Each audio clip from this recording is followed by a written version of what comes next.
I think kinetic elements are important. We deal with kinetic elements every day. We open a door, we open a window. It's the place we actually touch the building.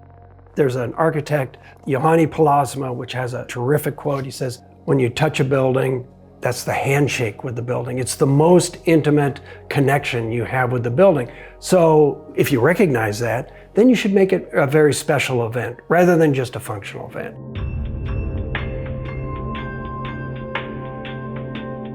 I'm Tom Kundig, owner of Olson Kundig Architects, designer of the Maxon residence.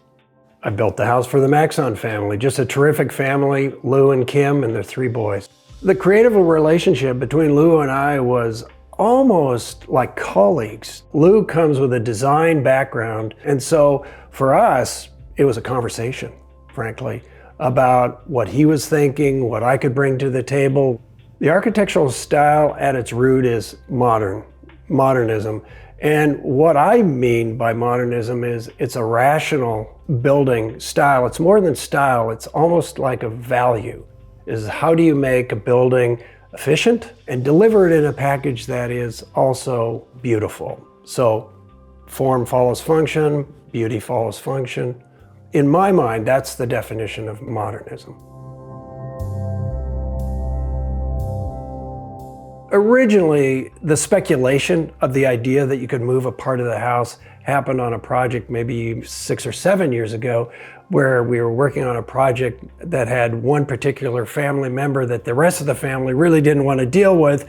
And we were just laughing about it as, wouldn't it be great if you could push a button and send that bedroom off into the other end of the property? But what I did was I brought it back to the office, and our gizmologist, Phil Turner, who's frankly a genius, we talked about it. And so he built a little model of a cog. It wasn't proven because it wasn't built, but Phil, with his background, felt that absolutely it was possible.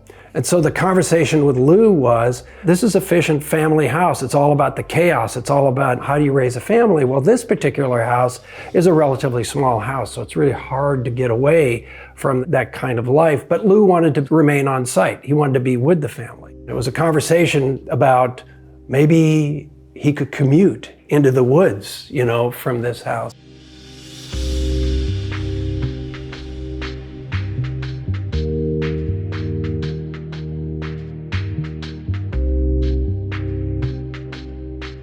I'm here with Lou Maxon at the entry to the Maxon property. This is where the gate is, and it sets the spirit of the house, and it's intentionally very straight, orthogonal, and geometric as a counterpoint to the beauty of the forest, of course, and the mottled light, the speckled light that's coming through the forest. As you come into the property, you don't see the house at this point, but as you come around the corner, you begin to get a little glimpse of the house as it reveals itself in this landscape. So this sort of chicane road, which is called a shifted axis, it's very important in a Japanese garden where you can't see where you're going, but as you come around the corner, it reveals where you're going ultimately.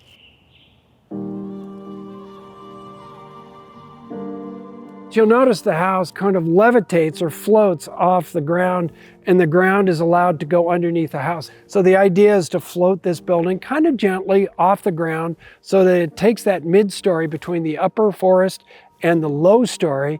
So there's a ramp that is taking you from that sort of ground level to that elevated level at the entry door.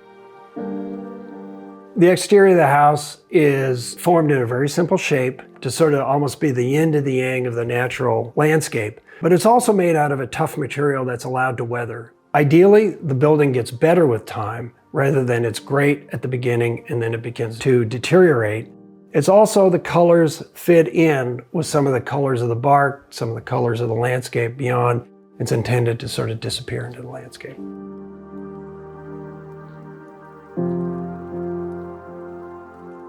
This is actually a good example of what we sometimes call anomalies. And these are, like in the wabi-sabi tradition, an accident is a good thing because it gives sort of a humanity next layer to the project. And actually, I just love the way that kind of like connects all the way through. The entry door, it's intentionally large into a relatively smaller, more modest house for the big welcome into the family's home. This is a good example of balanced light. In the Pacific Northwest, we have actually a large percentage of cloudy skies, so you want to harvest as much light as possible, but you also want to balance the light. The glass is floor to ceiling, so as much as possible, it's opening to the view and to the light, but also it's on the part of the building that's basically cantilevered above the ground. So the idea is it feels like you float above the ground, so there's a little bit of a different, almost magical sort of moment when you come into this space. You feel like you're hovering in that landscape.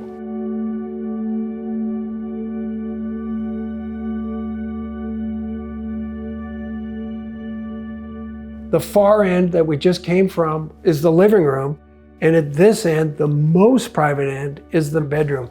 And the bedroom then is confronting the rails and the office off in the distance.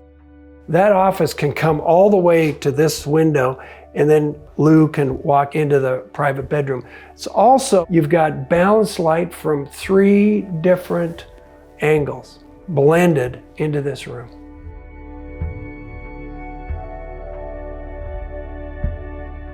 The reason for the wide train tracks has a lot to do with just stability, because you got a relatively tall object here, and you just want to be able to make sure. I mean, a train has the stability of a horizontal physics, basically. This is very vertical, so you want to really be able to put that on solid rails, in a sense, so that it becomes functional. The reason for the roughness is Lou's agenda, where he didn't want to feel like he was on a maglev. Train has a certain soul to it because of the grit and the way it functions.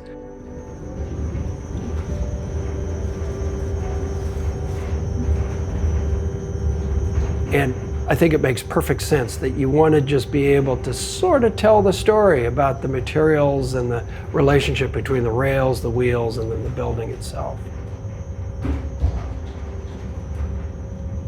Lou was able to find these rails that were built pre-1910 in Bethlehem steel. This is perfectly level because obviously you can't have your car in any way sort of shift around. You'll probably also see the sort of tall proportions, the reasons for the windows being elongated. It's not just as a reference to the relatively long proportions of the building itself, but it's also intentionally picking up all of the more vertical proportions of the forest here in the Pacific Northwest. We talked about this yellow door. Maybe instinct was on our part that it would be yellow, but really for Lou, this yellow is much more important from his research into what yellow means in the railroad industry. Warning signs, Burlington Northern, graphics. This has actually got an interesting history behind it. Yeah, this is an original Great Northern switch stand that they would use to switch the trains off the tracks. So everything in the project that we found artifact-wise had to be connected to railways that would have served the community here or in the greater Pacific Northwest. And we sort of brought back to life some of these artifacts. This is the original lantern that would designate when the trains were coming. This would have been full of kerosene, but we've sort of hacked it to work with LED lights today. The lights actually do come on or will blink, and so when I'm working and the light's on, someone knows that I'm in here and not to be bothered.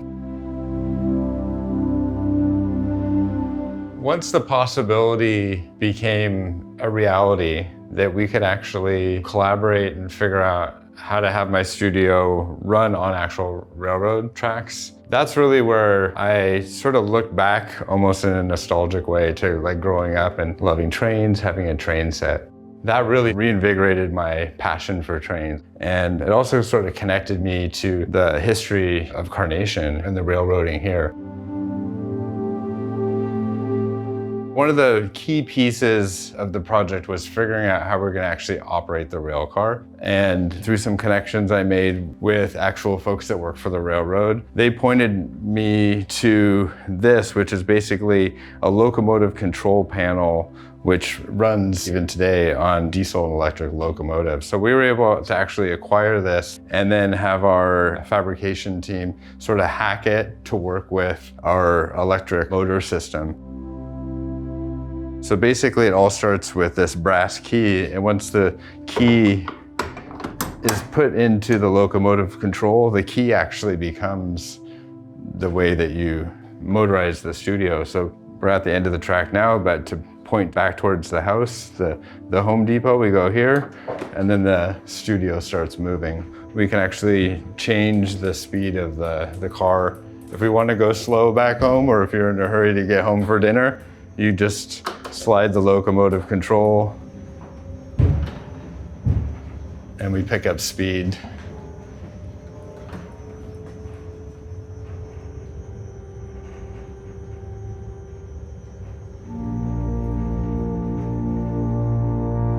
The movement of that building changes the context, becomes a sort of collected building, but as soon as it moves, there's a whole different sort of perception of that building. And Lou can choreograph his experience. He doesn't have to go to the very end. He can stop along the way. He can go back, and it changes the perception of the building.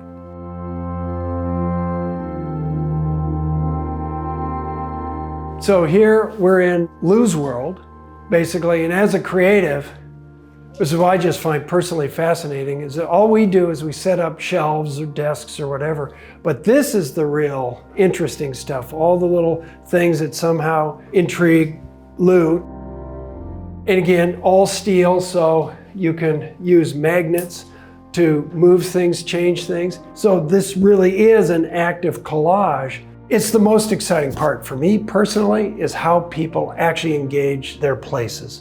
It brings a humanity to the building, it brings a poetry to the building, it tells you a lot about their personality, way more than the architecture would. In order to keep this as a tight, disciplined box for all sorts of functional reasons, we really didn't have the geometry or the space to do a stair. So we basically did a ladder to go from the lower floor to the upper floor, but you can't carry the stuff that Lou would need. And so Lou thought, well, let's put a dumbwaiter in here to carry some of the heavier stuff to the upper floor.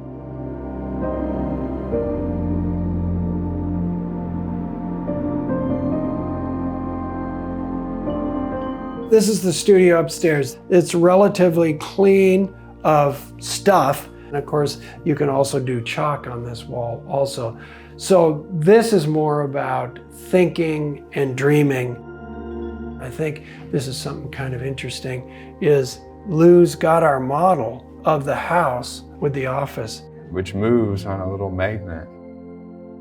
Was noticing that there's a Lego model up here that Lou or one of your kids possibly built. So there's, I think, you know, these proofing models are some of the most important design tools we can work with. And this is elevating off the ground just for a little bit more of a peaceful, quiet, in the clouds kind of position off the level where the chaos is with the family. So super important view, a quiet view, a meditative view.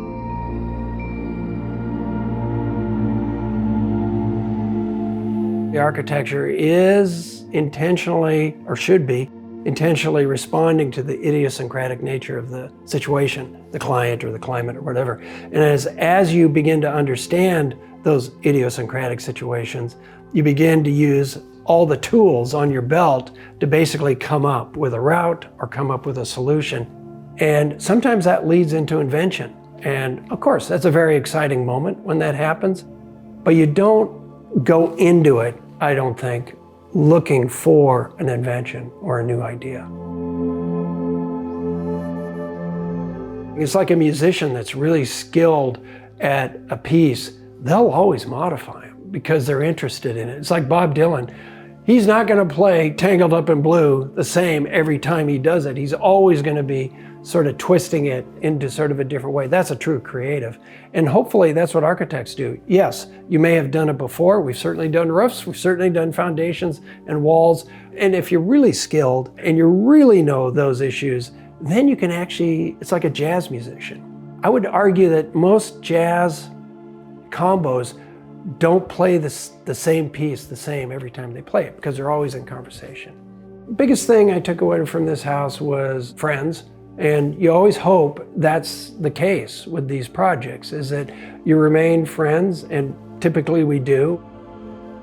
I think to be an architect is one of the biggest privileges we can have, because literally you are involved in a community, worldwide community, and you are in a trusted position to interpret what the community is thinking, in a sense, and giving something back to the community. We're not in a life-saving situation, but we're in a life-changing situation. And what a privilege to be trusted with that agenda.